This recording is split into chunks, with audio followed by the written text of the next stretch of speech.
Naalala ko nga pala, meron ako nakatambak lang dito na plant box.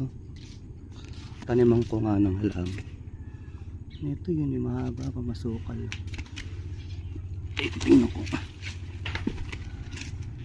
Ito. Sinukal na siya. Sinubuan na ng kamote. Ayan siya, oh, maganda. Matibay nga yan kasi bato. Tapos may kahoy pa ako na antik. Ito yung horsetail na nabili ko sa pinsan ko. Papanik ko na lang sa taas. Tapos ayun yung loam soil. Haluan ko siya ng lupa. Ito nga pala, nadala ko na yung itatanim ko sa taas. Ayan. Diyan ko siya ipepwesto. Ayan. Horsetail. I-mix ko siya. Ayan, lupa saka loam soil. Ayan nga pala, in-arrange ko na.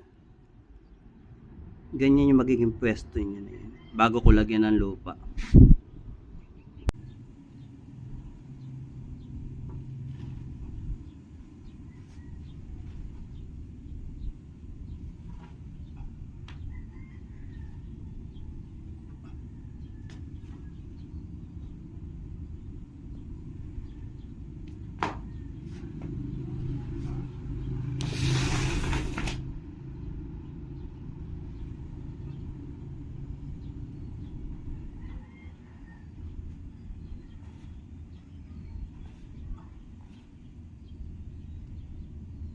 Ito na nga pala yung kinalabasan na yan, natanim ko na siya.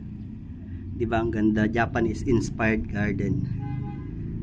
Ganda. Ayan mga friends niya dyan.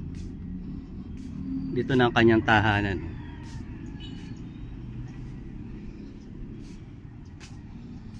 Wow. Japanese inspired.